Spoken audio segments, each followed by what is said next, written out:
Old age and self-awareness. Important considerations for seniors. As people grow older, even if their children are exceptionally filial, seniors must possess self-awareness. Especially in the following two matters: as age increases, the lives of elderly individuals gradually change. The love and respect from children undoubtedly become a valuable asset in their later years, bringing endless warmth and peace of mind. However, while enjoying this warmth, elderly people also need to maintain self-awareness, particularly in the following two areas. As the old saying goes, contentment brings constant happiness, and those who are wise are at peace. Proper self-preparation can help avoid unintentionally hurting the filial intentions of children and lead to a more harmonious and fulfilling late life. 1. Do not reject the children's arrangements. Chow Lily is an extremely filial child who treats her mother very well. To ensure her mother lives comfortably, she is never stingy with money for her mother. As her mother ages, Chow Lily's mother has become increasingly frail and less agile. Seeing this, Chow Lily feels heartache. She understands that her busy work schedule prevents her from being by her mother's side at all times and from personally taking care of her mother's daily needs. To solve this problem, Chow Lily decided to hire a caregiver. After careful selection, she found a diligent and kind-hearted aunt.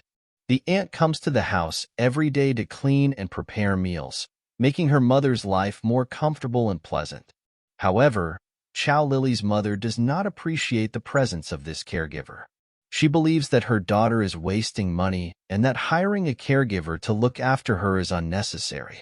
Additionally, the mother is concerned that the caregiver might steal or treat her poorly.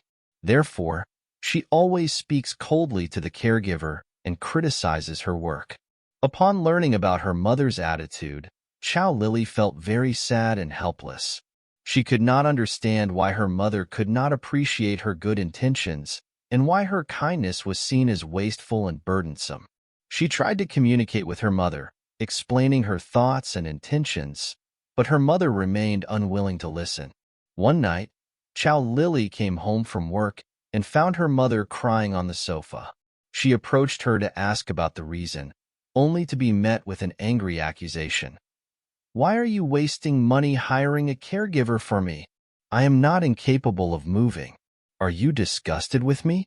Chow Lily was heartbroken by her mother's words and quickly explained, "Mom, I am not disgusted with you. I just want you to be more comfortable and not have to work so hard. I am very busy with work and cannot be with you all the time, so I wanted to hire a caregiver to take care of you."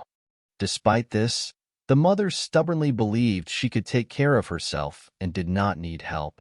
Chow Lily, seeing her mother's stubbornness and tears, felt overwhelmed with helplessness and pain. She did not know how to make her mother understand her intentions. In different stages of life, we bear different responsibilities. In the past, we were responsible for raising the next generation, hoping they would grow up healthily and happily. However, as time passes, children grow up and start to have their own ideas, plans, and arrangements. At this point, we need to learn to accept their arrangements because they are often made with good intentions. If we are not satisfied with their arrangements, we should communicate with them properly and not squander their goodwill. When children propose their arrangements, we need to learn to accept them. This does not mean we must completely abandon our own opinions and ideas, but rather learn to communicate with them. Through communication, we can better understand each other's needs, thus bringing more happiness and joy to the family. In summary, as parents, we need to learn to accept our children's arrangements and understand their goodwill. Only then can we build a more harmonious and close relationship with them, filling our homes with love and warmth. 2. Do not interfere in the children's household affairs. In a neighborhood, there was a young couple who, one evening, suddenly had a loud argument downstairs. I went to look down and vaguely heard their conversation. The man said, "What does your mother mean? What does she mean by saying I am incapable? Haven't I treated you well? I think I earn more than most people my age." The woman comforted him, saying, "Dear, don't mind my mother. She has a sharp tongue but a soft heart." Later, under her comfort, the man went home with her, suppressing his anger. The next day, I heard from others that the young woman, Xiaoya, recently wanted to buy a new car. She felt that her old car had been used for many years and it was time to replace it. However, due to tight finances, she decided to borrow 20,000 yuan from her mother. Her mother agreed to lend her the money. However, when the money was handed over to Xiaoya, the mother-in-law began to criticize her son-in-law, believing that as a man, he should be able to provide sufficient financial support for the family instead of having his wife borrow money. This criticism made the son-in-law very unhappy, feeling wronged. Xiaoya was also displeased with her mother's actions. She knew her mother's interference was out of concern, but felt it had crossed the line. One evening, Xiaoya decided to have a serious talk with her mother. She told her mother that she and her husband were very grateful for her concern and help but hoped she could respect their way of life and choices. She explained that borrowing money to buy a car was not because her husband was incapable, but because their savings were in a fixed deposit and they didn't want to withdraw it and lose the interest. After hearing Xiaoya's explanation, her mother was silent for a moment, realizing that she might have been overly interfering in her daughter's life and that her criticism had hurt her daughter. She apologized to her daughter and son-in-law and promised to be more mindful of her words and actions in the future. After retirement, elderly people have more time, and their attention shifts from work to family. Many older people start to concern themselves with their children's lives, hoping their guidance will help them avoid pitfalls.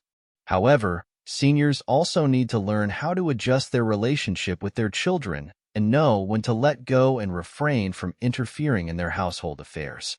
After all, children have grown up and have their own ideas and choices. We need to respect their decisions and give them enough space. When we stop meddling in their lives, we will find our own lives becoming richer and more fulfilling. We can rediscover hobbies that were neglected due to work, such as painting, music, and travel. These activities not only enrich us, but also help us maintain a youthful spirit. Additionally, participating in social activities and making new friends can expand our social circle. Not interfering in children's lives does not mean we do not care about them.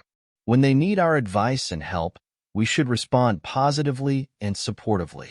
When they do not need us, we should learn to step back and let them explore and grow on their own.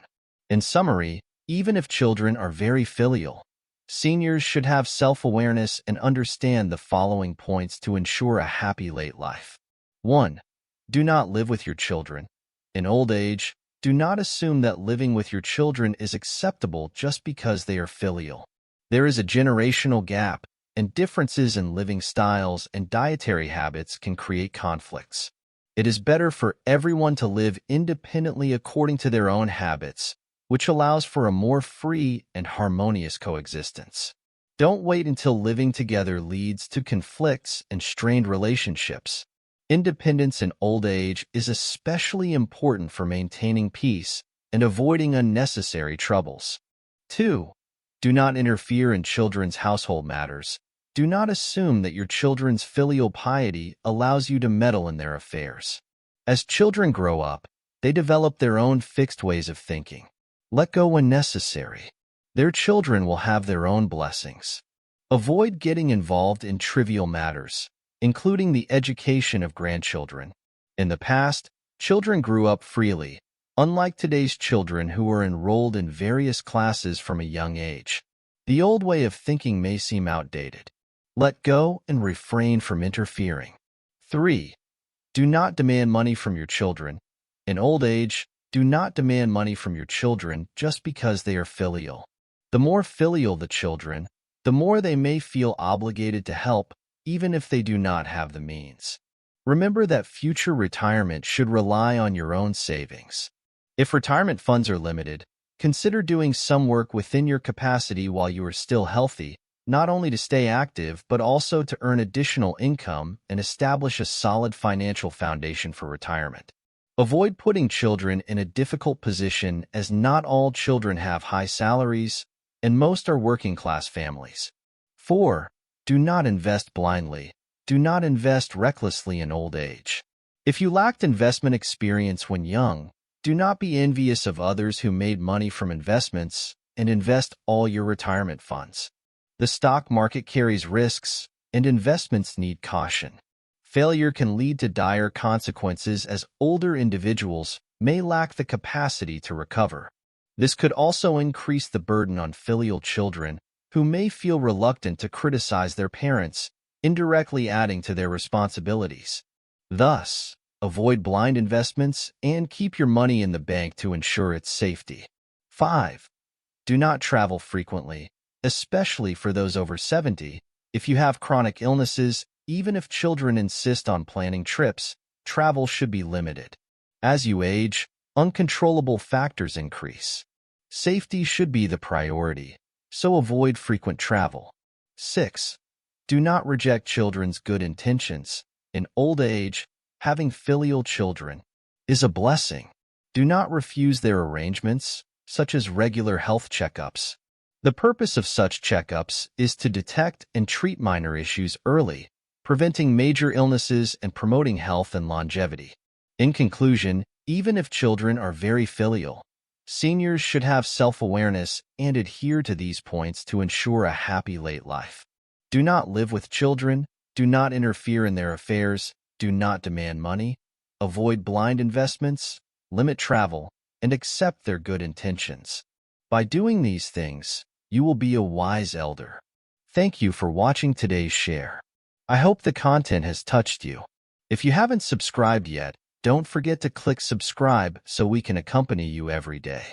Let's grow together, find happiness together, and age gracefully.